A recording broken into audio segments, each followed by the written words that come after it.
بسم الله الرحمن الرحيم الحمد لله رب العالمين والصلاة والسلام على نبينا محمد وعلى آله وصحبه أجمعين. Assalamu alaikum wa rahmatullahi wa barakatuh. Years ago, we had a book that was one of our primers in Dawah Salafiyah. It was called Magnificent Advice for Those Who Have Accepted Salafiyah. Do you remember that book? Ahmed Shaykh. The Magnificent Advice for Those who have accepted Salafiyah. He wrote it. The first thing he said was that be thankful to Allah subhanahu wa ta'ala. You're not a Hizbi. You're not an Ikhwani. You're not a Sufi. You're not a Tablighi. You're not a Warbdini. You're none of those things. So he said, first thing, you should be grateful to Allah subhanahu wa ta'ala. He said, and if you see people who are afflicted with those deviances, you should say, Alhamdulillah alladhi a'afani mimma sadaka bihi. Alhamdulillah alladhi a'afani mimma sadaka bihi. Alhamdulillah alladhi a'afani mimma sadaka bihi. Praise be to Allah who has made me well from that. And he preferred me over many of those he has preferred. So he said, the first thing is gratitude to Allah subhanahu wa ta'ala, that you're not a Sufi, that you're not an Ikhwani, that you're not a Shia. None of those things. First thing is the dua of having gratitude. First thing, gratitude. Even then. So I say that we're grateful to Allah subhanahu wa ta'ala that He has guided us to the Dawah Salafiyah. He's guided us to Sunnah. We couldn't have been guided. He's not guided us to it. We must maintain that attitude, being grateful for it. And one of the things that help us to be grateful is an attitude of being optimistic. A Muslim is positive, not pessimistic. Optimism means being a source of encouragement rather than discouragement. Allah, may He be glorified and exalted, and described the hypocrites as a corrupting influence, in contrast to the positive influence a believer brings. A Muslim's influence is reforming, not destructive. This is the essence of positivity in a Muslim's life. A Muslim acts positively. When a door to goodness opens, he sees the opportunity and contributes. His actions are charitable and constructive, never harmful or negative. He does not harm another believer. Notice he withdraws by saying, it's none of my business, or I have nothing to do with it, or what happens. Instead, a Muslim actively seeks good, refrains from evil, and avoids actions that could lead to harm or malice. Optimism is essential to a Muslim's character. The Prophet ﷺ and messengers were models of optimism. Their faith in Allah and their confidence in the ultimate triumph of truth over falsehood gave them perseverance and calm in the face of hardship. They persevered and they were calm in the face of hardship. They weren't weak. They didn't waver back and forth and back. They were always confident. No matter how hard it was, Allah was going to make them triumphant. A Muslim's positive outlook shapes his words, his deeds, and relationships. He is appealing, approachable, and sees opportunity for good. He's appealing. He's approachable. He's not cold and frozen where people can't come near him. He's appealing and approachable. Like who was? Like Prophet Muhammad. Like him. He's appealing, approachable, and sees opportunities for good, both near and far. This is in contrast to an attitude which dwells on negativity and only sees obstacles, discouragement, and harm. Abdullah ibn Sa'di, rahimahullah ta'ala, when he explained the hadith, a Muslim la yafrah muslima. A believing man never hates a believing woman. إن رأى منها ما يكره سيرى منها ما يرضى. A believing man never hates a believing woman. If he sees something that he doesn't like, he's going to see something that he likes. He said that means there's a balance. There's going to be a balance. He said so. He said not just between men and women. He said that's in all relationship between us. There's going to be a balance. You're supposed to balance out the evil against the good. You don't take the evil side. If you take the bad side of a situation, you're going to be disappointed all the time. It has to be a balance. Is this person more good or more evil? Is this person more harmful or more good to me? A balance. He said, who sees that evil all the time or ways toward negative side all the time, he said he's gonna want it with disappointment. That's not how it goes. So a child is angry with his mother or father. You say, son, come here. Has your other father been more good to you or more evil to you? 99 times they're going to say, been more good to me. Well, then treat them with respect. If you actually weigh it. We're not taught that. We're taught in this society to weigh toward the bad side. Or he said, escape. I want to do with that because I can't, because really I can't take it. Who has ever been, let me ask you a question. Have you ever been in a place where everything is like you like it? Anywhere in the world? Have you ever been in a place where everything is like you like it? No. There's no place like that. Because that's the only place that's like that. So as you live here, you face hardship. You can't take the hardship. They say, what do you say? Get out of the water. You can't swim. Get out of the pool. However they put it, it means because it's here. The hardship is here, from morning till night, every single day. And because people are painting, because the environment is painted, you can have a breakfast cereal that makes you strong like Superman, or you can drink a drink that makes you powerful, or you can whatever they're painting, it's incorrect. It gives a false impression about how life is on earth. It's always going to be hard. In the matter, useful. It's always going to be. It never quits. It never stops until you die. It never stops. And there's no exception to the rule. No exceptions. By maintaining a positive outlook, balanced with wisdom, a Muslim focuses on the abundance of good rather than the abundance of evil. He focuses where? He focuses on the good of people around him and the good he can do. Not this one's bad, this one's bad, this one's bad, this one's bad. SubhanAllah. Hypocrites do that. They discourage people by their attitude of finding everything evil. They discourage people. Hypocrites do that. Allah says he's going to punish them for that. He punishes them. By maintaining a positive outlook, balanced with wisdom, a Muslim focuses on the abundance of good rather than the abundance of evil. And this shapes his behavior toward constructive action. That's the other thing. If a person is burdened down with the evil, guess what he can't do? He can't act. If it's that bad, a person weighs his own soul down with his own negativity. They can't do anything. And Shaykh just swirls him. He can't move. But if he's an intrusive thought about this one and that one, I rather be that in the shaitan than the we can go forward. And don't worry about it. An example of the Prophet illustrates this principle.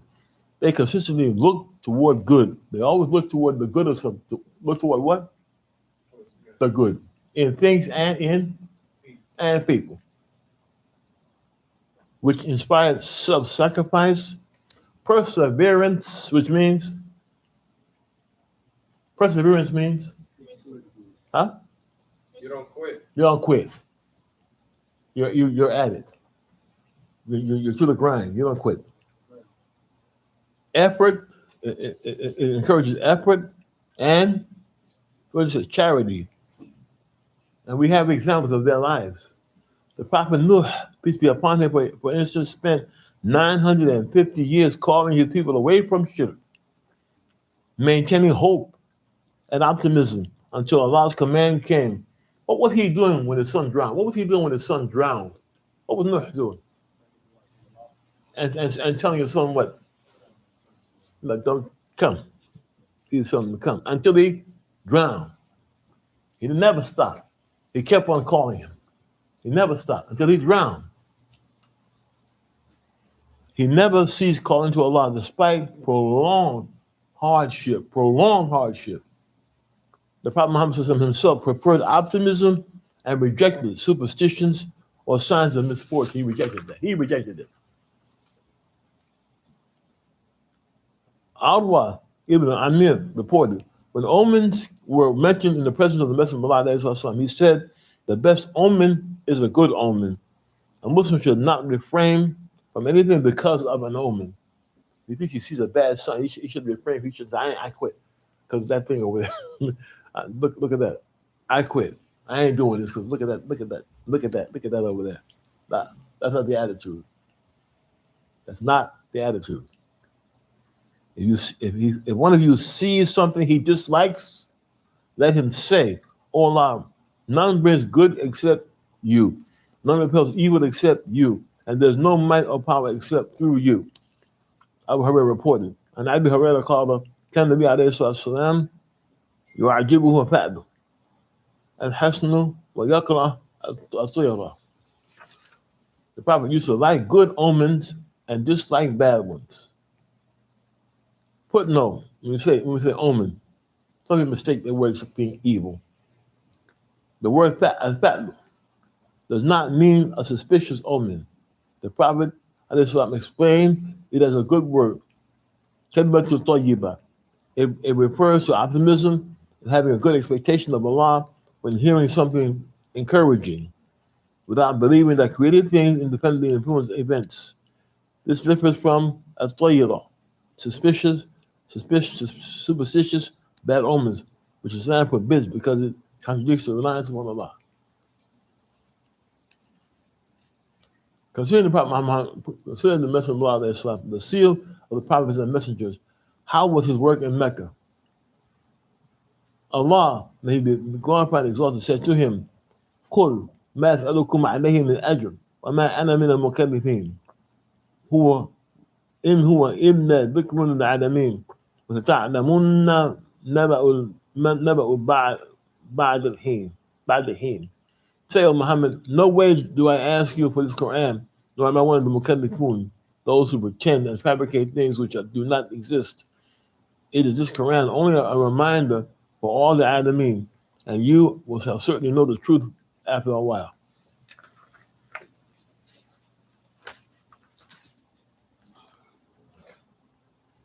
Take note, at the end of verse in Surah Sa'ad says, say, I do not ask you for any reward for it. This was revealed at the time when the Messenger of Allah was under attack and trouble. Polytheists ganged upon him, seeking to harm him day and night without tiring or ceasing. Then he was commanded by Allah to tell them in a clear statement, a clear truth, say, I do not ask you for any reward for it. Meaning, I do not want a reward. I do not want worldly gain. I do not want you to relieve me from anything in return for this call. And I am not of the pretenders. I am not conceited and exaggerated. And if you are in doubt about this matter, then the truth of my call shall come to you, and you will surely know that it's truth after a while. After this revelation, years passed, and Allah's command was fulfilled in Mecca. By the Heen, years passed, and then it was fulfilled when? In Mecca. How many years later? This is revealed in Mecca. So how many years after that did it happen? How many years in Medina? How many years in Medina? 10? 10 in Medina? 10. After 10 years, then the truth, that Heen was when he returned to Mecca. At the same time, it was 10 years later, not right then, but he said, you're going to know this is true 10 years later. That took what? That's patience, perseverance, and the confidence that Allah was going to make him victorious. Those who are carrying the truth are confident that Allah is going to make them victorious. Those carrying the truth are confident about Allah's victory. Another example of Prophet was during the second pledge of Aqaba. Shortly before the Hijrah, a delegation of 73 men and 2 women from an Ansar secretly met the Prophet at Al-Aqaba near Mina in the days of Hajj. They met at night because the Quraysh would not tolerate any alliance that could strengthen Islam. Any allegiance, any alliance that could strengthen Islam. Now look at that. They wouldn't tolerate that. They wouldn't tolerate the getting together with the Prophet of anybody else. They want that. They want that stop. They had him surrounded Mecca, and he couldn't make alliances with anybody. But he was able to. 73 men and 2 women came to him from Medina and met him in Mina.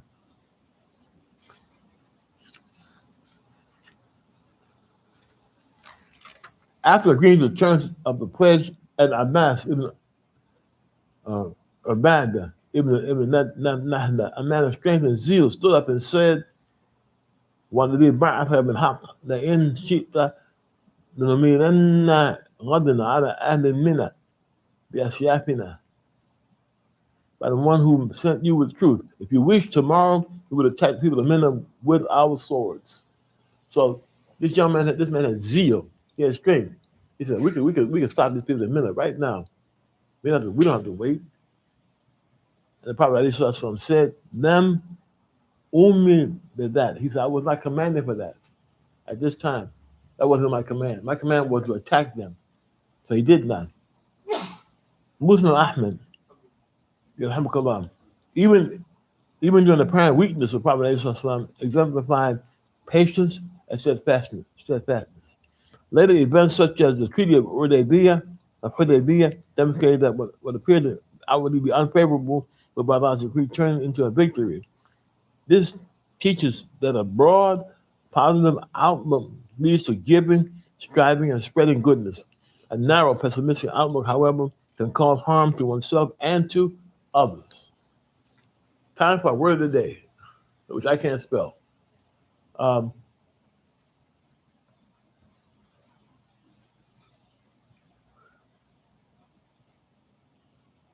Look up the word, right out of my brain. Comes about my shabrada. If it comes back, I'll ask for it, Shafana. Optimism and dawah. Dystopian.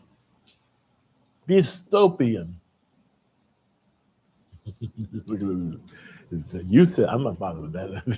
You did that. Dystopian. Where's my teacher? What's his name? Dystopian. So that's Dystopin.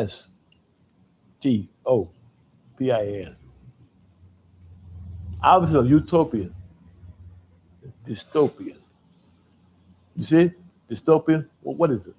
Imaginary society where people Wait, please. An imaginary society where people live fearful, miserable, and dehumanized lives. An imaginary society actually is a worldview. It's a view. It's a feeling. People live In a fearful, miserable, or dehumanized lives. fearful, dehumanized lives. Their view is negative, dark. Woe is me. That's what's happening now. To turn people's view from promise to dystopian, dark. Certain books have been written about this view, written with the view in mind. Even the cartoons, what are they not? They're dark, ugly. They turn people toward looking at life as though it's never going to be positive. There's no positive outlook. It has a name called dystopia. Even during apparent weakness, the Prophet ﷺ exemplified patience and steadfastness, optimism and doubt. A believer may spend years in doubt without seeing immediate results and be tempted to despair. A true Muslim, however, remains positive, trusting that his affairs, his efforts matter, and that Allah will bring about beneficial outcomes. His efforts are what they matter. Good efforts matter. Allah rewards those efforts. and Allah will bring about beneficial outcomes. Seeing only evil leads to mental and spiritual strain, whereas maintaining optimism, patience, and reliance upon Allah opens the door to abundant good. A warning against negative assumptions about Allah. Conversely, negative thinking about Allah, su'al dhann billah, is harmful. It occurs when a servant expects harm from his Lord or doubts his mercy, promises, and bounty. Allah condemns this attitude. He does what? He condemns it. ويعذب المنافقين والمنافقات المشركين والمشركات الظانين بالله ظن السوء عليهم دائرة السوء وغضب الله عليهم ولعنهم وأعد لهم جهنم وساءت مصيرا. That he may punish the hypocrite men and hypocrite women, polytheistic men, polytheistic women. Those who think evil thoughts about Allah, upon them is the evil turn. Ibn Kathir says in Tafsir, I'm translating, they thought that Allah would not support his messenger and that his mission would perish and vanish. Therefore, Allah said, upon them will be the evil turn, meaning that what they wished upon the believers returned upon themselves. They didn't have faith in Allah would try to good to them. And so Allah's going to punish them for that. Look at what's been said in the Muslim community over the years. You must use riba. A bank is not going to give you any money. You can't get any money here. You can't build anything here. You can't do this and that.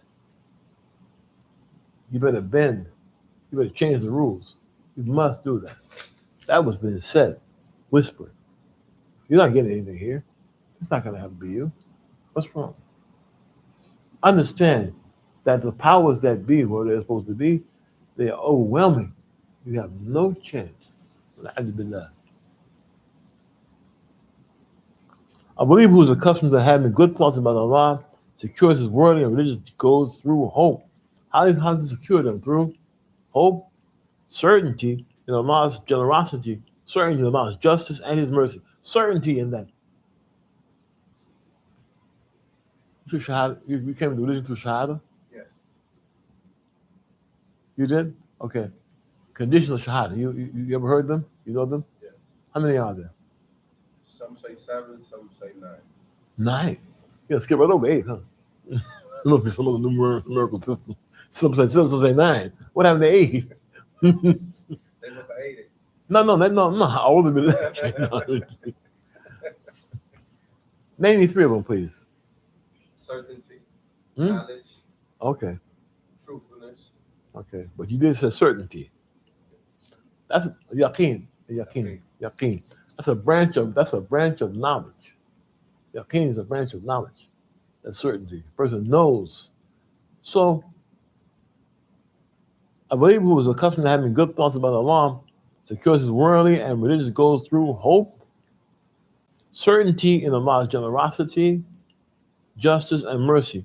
Doubt and negativity, however, occupy the mind with despair and suspicion. That is it. That was short. So, what is suspicion? Having imaginary thought about somebody. I doubt, yeah. Mhm. What's wrong with that? Not that there's support. There's no evidence for the person's thought. Okay. Al-Khair. Left my glasses in the room. What were we saying? That's the reason support is made. Assumption of somebody. for lack of better words. Or think, it's assumption. Who's behind that? Shaitan.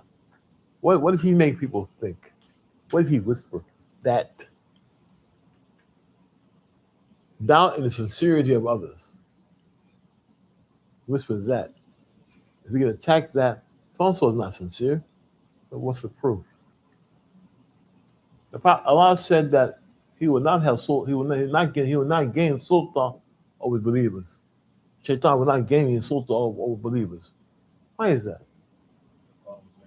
As long as they're obedient to their Lord. Hmm? As long as they are obedient to their Lord, he will have no power. He had another power. There's something else. When he suggests something to a person who's doubtful, the person never asks him why is he suggesting that. There's no question. So we're trying to go into our own selves and question our own selves. Why are we doing certain things?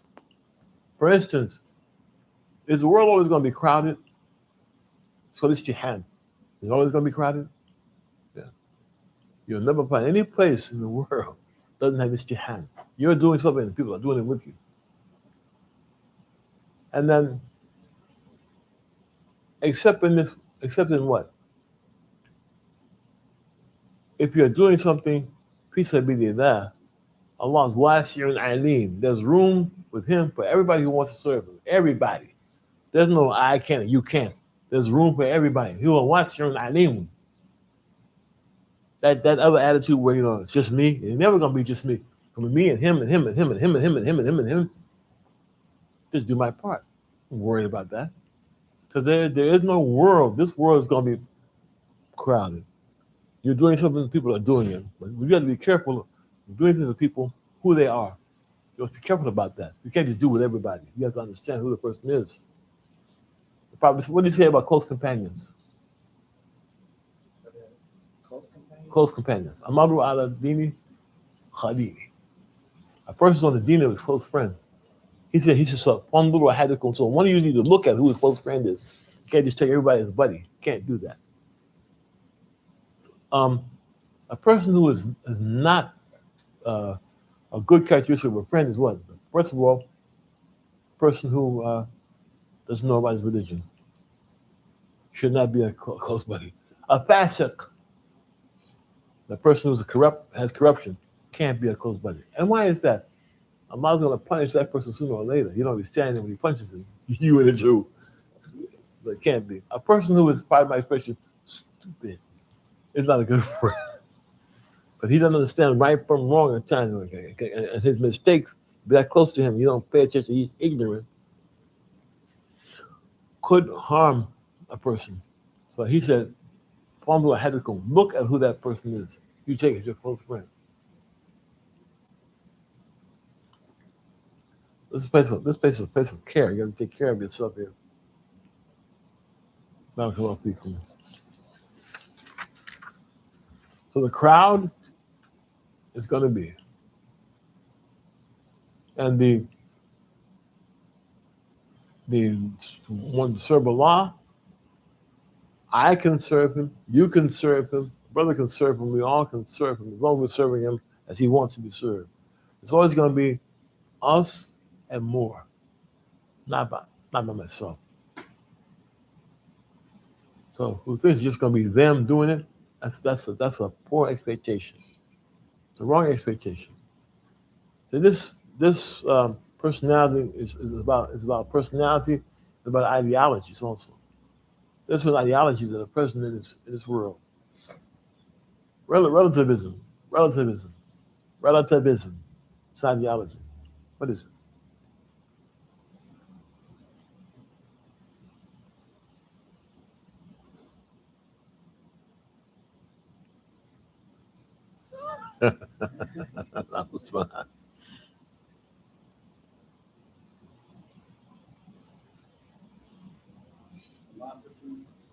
Philosophical idea that truth, knowledge, and values are not absolute.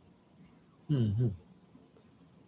Mike, how is it? It just needs to be down a little bit more. Oh, I told him, man. I told him not. You know this one.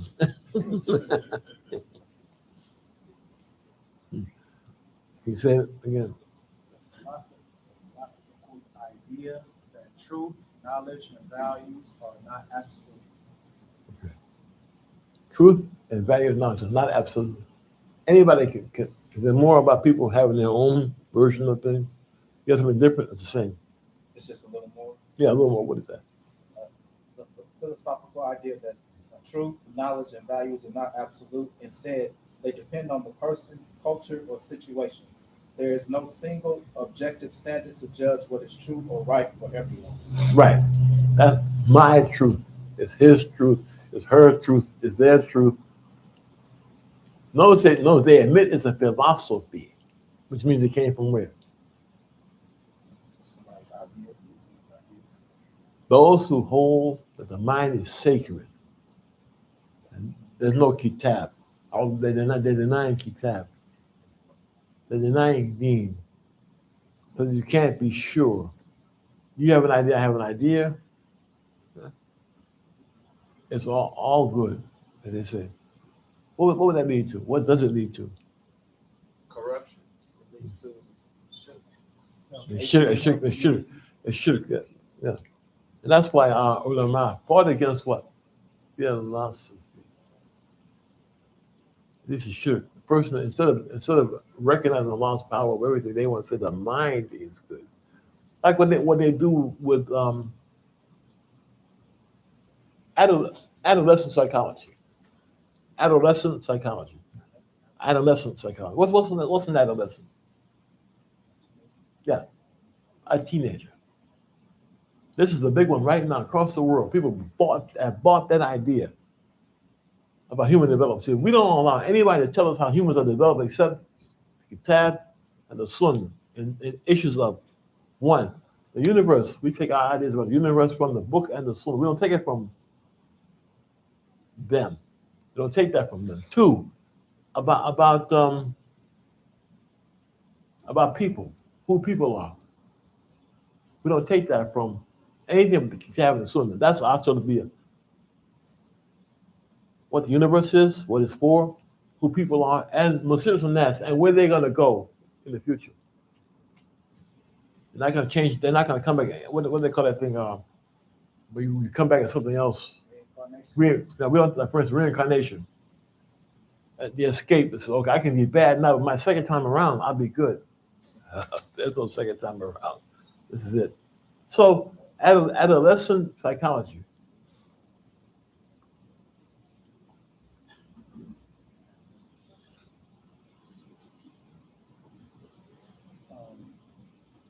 It is the study of mental, physical development from puberty to adulthood, typically covering ages to 10 to 19.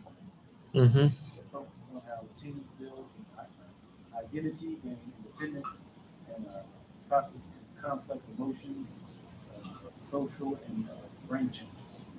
Mm-hmm. And that's current. Now here, I'm gonna give you two German words. Sturm, STURM. From the day, huh? He's cheating. We talked about this before. No, he ain't smart like that. we talked about it earlier today. And Drang. DRANG. Sturm and Drang, Yeah, Sturm and Drang. translated to storm and stress. Why right there first? It means storm and stress. It was an 18th century German pro-romantic literary and musical movement. It prioritized raw individual emotions, subjectivity, and rebellion against societal norms as a fierce reaction to strict rationalism of the Enlightenment. Today, the phrase is used more broadly in English to mean emotional turmoil or upheaval. Now I forget the man's name. He's the first president of the American Psychological Association. But the first president of the American Psychology Association. What is his name, man? First president of American. He's the one. First president of the American Psychology Association.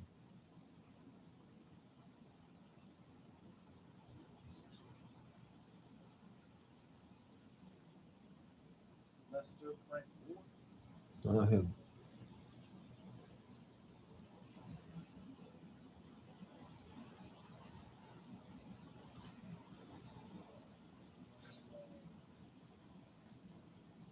G. Stanley Paul.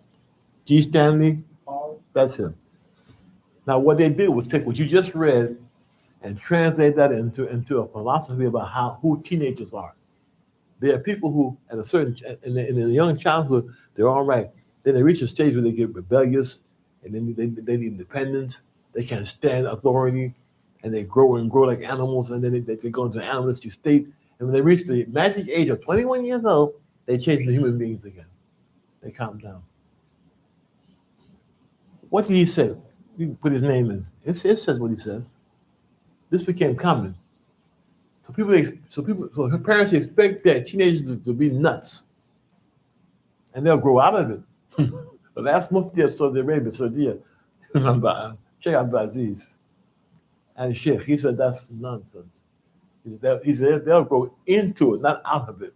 That attitude will grow up in them, and whatever they take, cause see, okay, he'll grow out of it. Will not. If that was true about all human development, where we have seen it? We would have seen it where? Where we have seen that? We would have seen it, and they're young. The Sahaba was young. We would have been warned. The Prophet would have warned us about an age and said, this is going to happen to them when they get to be a certain age. But parents today have bought into it because somebody told them, they're all going to go crazy, You never heard about teenagers being crazy? Teenagers are crazy. They get crazy.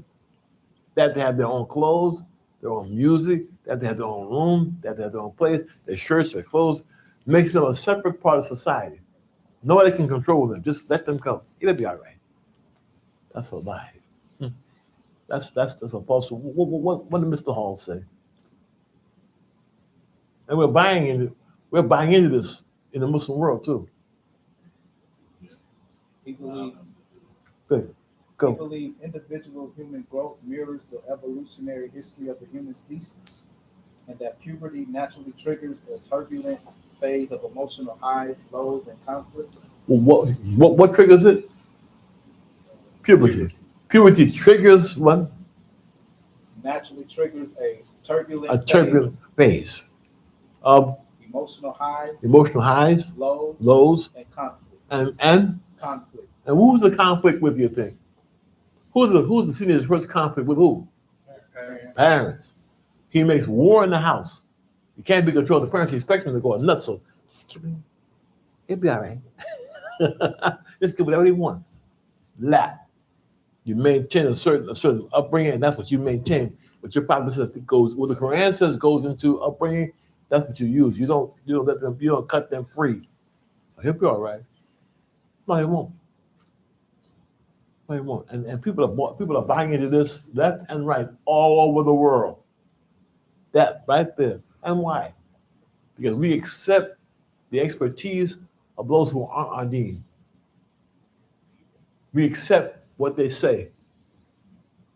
And because they advertise it left and right. So what have they done? Notice that in the popular media, in TV shows, there was always a spot where all the teens got together. There's always a spot where they all got together and stayed together. Parents are going. In every show, there was always a spot. Had to have their own coffee shop, their own spot. Arnold's, Shirley's. There had to be some spot. They all got together, away from their parents. They don't need them anymore. It's just our part of society. Our music, yes, our styles. This is going on till today. If I don't look like this, I won't be accepted by my friends. It's called peer pressure. It's all set up. I don't need them. And when you cut your parents loose like that, it's just you and your peers. There's no guidance there. It's just emotional. It's just emotion, and also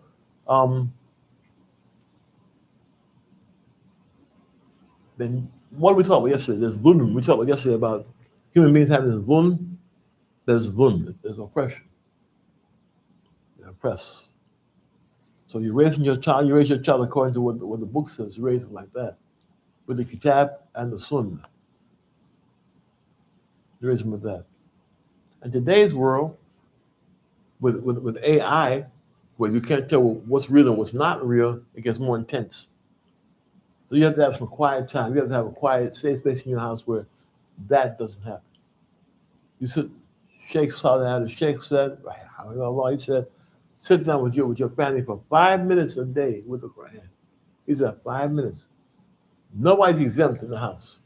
Sit together. and study a verse of Quran that you all know, and discuss it, and go over it together. He said he don't think anybody would reject 5 minutes. No one's exempt. If not, you put the device inside your house. Some people leave the device to be the new parent, whether it be the TV or the tablet or the phone. That's the new parent. That's incorrect. You can't step back like that because this idea is still prevalent. Put together the first thing we talked about relativism, and with that, so whatever I think, that's what I'm going to do. Like, any questions about that? Yes. So long. The teenagers or the young brothers and sisters, when they reach puberty, they do experience some development and desires that they didn't have previously. Yes. So they're being challenged in this way, going through that phase. What advice do you have for those teenagers and also for their parents when they have this, pretty challenging phase in their life when they have these new desires and things of that, new interests and so forth? Mm-hmm. The question was, so what do we do if there are some physical changes, there are some mental changes, the hormonal changes that they go through? First, that statement means we expect that. So we should not just sit and wait for it to fall on us. We know it's coming, so we get ready for it if we can. And we look at what the Prophet ﷺ did with his young, that hadith with I forget his name. The companion said, while we were young, we were around the Prophet ﷺ. He taught us Quran, couple of Iman. When we learn Quran, it's that Iman. So the Prophet ﷺ, he was around them. Shaykh said, he said that hadith of the Prophet ﷺ turned to Abdullah ibn Abbas and said to him, he said, you're supposed to have unity between the youth, between the ages, because the youth have a zeal and they're unafraid to go into new things. The elders have wisdom and they have experience, and you need those together. So you encourage the ages to be together, to accept the positivity of what the youth bring to it, and youth will respect and accept the experience of the elders. But what's happening today is that they try to say this age is for the young and not for the old. Sometimes we have older people have an attitude that they say I can't keep up with that. Well, no, you're not expected to keep up with it. You expect to help mentor it. Also, the hormonal changes, like for instance, young men, as they get older, the Quran calls it quwwah. The dir', then quwwah, then dir'. Here between the two dir' of being a baby and being an elder is quwwah. So from a young man, we're expecting quwwah. He gets more muscular, he gets hair, his mannerisms may be stronger. The way he asks questions may be a little more direct, And first of all, we tell him how he should be. If his manner is wrong, we correct his manner. But that's ongoing. All his life, he was told, "This is how you respond to me as your father or your mother. You don't have a right to that." And so, be prepared for it. Reading what the book says about it and getting ready for it helps the parents not to be surprised by it. If our daughters come to us and say, "I'm ready to get married," and she's 14 years old, what's the first thing we do? Our first step is to do what? That's shocking, terrible, stinks. The girl says, "Daddy, I'm ready to get married." Oh my God. What do we do? When she says that. Say she ain't ready yet. Just like that? That's what I'm saying. That's what a lot of people what do you do? You've been studying from Fath al-Usul. Al-ilm qabla kulli qawl amal, na'am? Right? Al-ilm qabla kulli qawl amal. So she makes a qawl. So what's the first thing you do?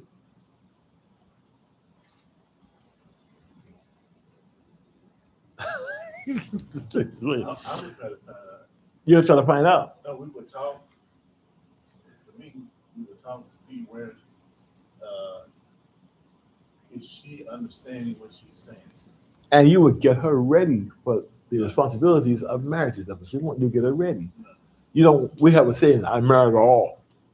All for what? I married her all. So you get rid of a dog or a cat or a horse, so I just married her all. No, you get her ready.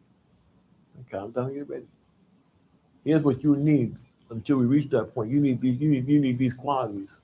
Because in our society, in this society, that lust may be at the front of the program. My feeling is telling me I'm ready. Is your knowledge? Do you have the knowledge for it? Don't be hasty. Don't be hasty. And also, there's a lot of triggers that trigger, along with the natural development. There's triggers to develop an idea of what marriage is supposed to be. Not the spread of the species, not for that, but for whatever they think it's marriage. So you get your person ready for marriage. Young man ready for marriage. He needs to have what? He needs to have job. He needs to have understanding. He needs to have good job, understanding. Yeah, that's it. Yeah, he has to have knowledge of what it is. Yeah. Yes. And he has to have an understanding of what he is looking for in a wife. What would be a good wife for him. That too. Was that work? Was that good? No, you called me then? You got him called me then and came back and sat down?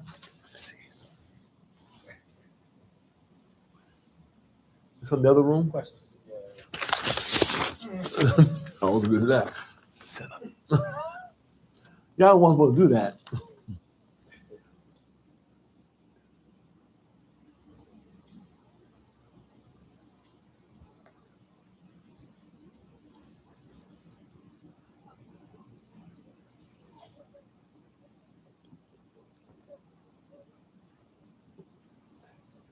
I have no idea. Okay. When someone is reminded Islamically and they respond with, don't worry about me and what I am doing, I'm not following your Islam or anybody's Islam. No one's Islam? How can that be? How can it? First of all, that's impossible. You must be a follower. What does this mean?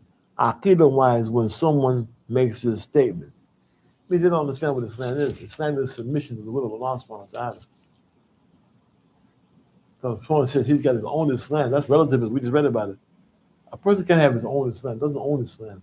First of all, can't be a Muslim until Allah guides them. So what it means, the person doesn't understand what he was guided to, doesn't understand guidance.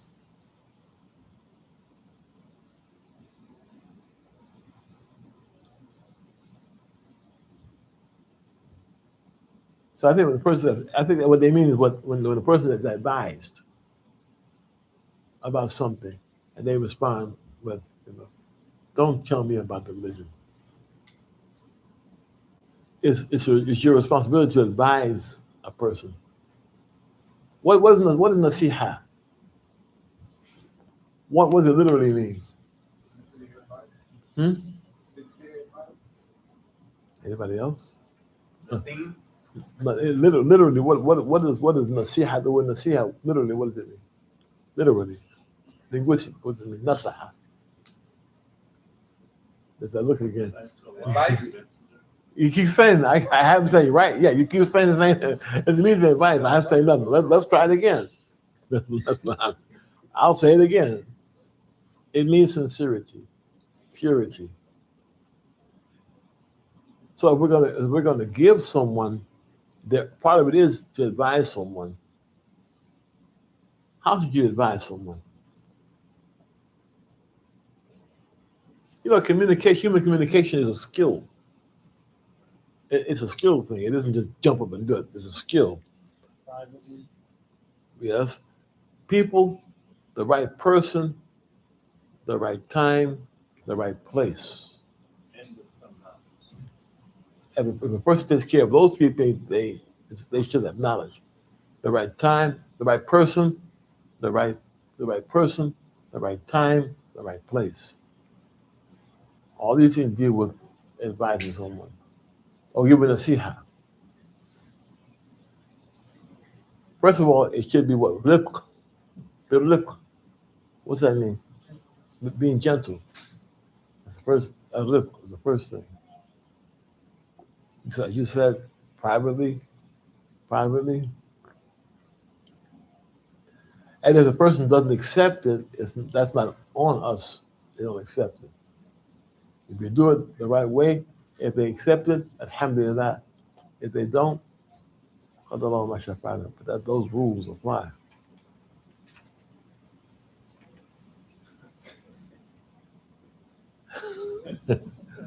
Why don't you come sit over here? So we don't have a problem.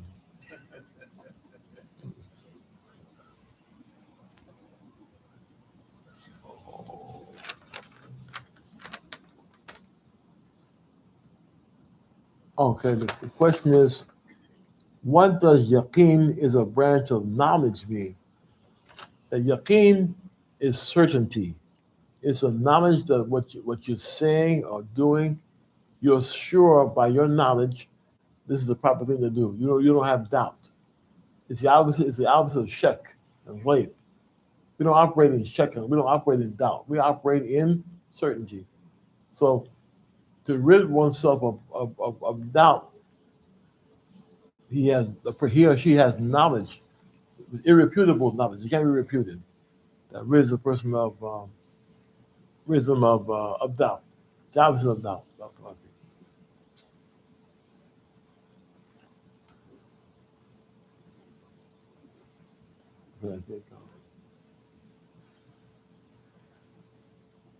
ولا يستخفنك الذين لا يوقنون ولا يستخفنك الذين لا يوقنون. Don't be discouraged by those who don't have yaqeen. They doubt. You know, no doubt on what you say. There's no 2 or 3 possibilities. But doubt says it could be this or that. It's not that. It's certainty. It's this way, with evidence. You're still sitting there. Oh, okay. Thank you. Well, this is fair. I said something, and the person said, "Well, I need more information." That's fair.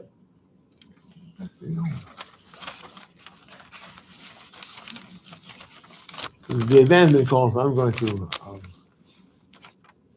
stop now. Thank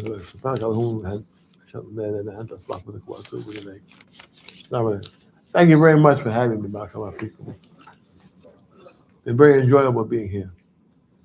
Did you find any more words? Add Omar. And Add Omar.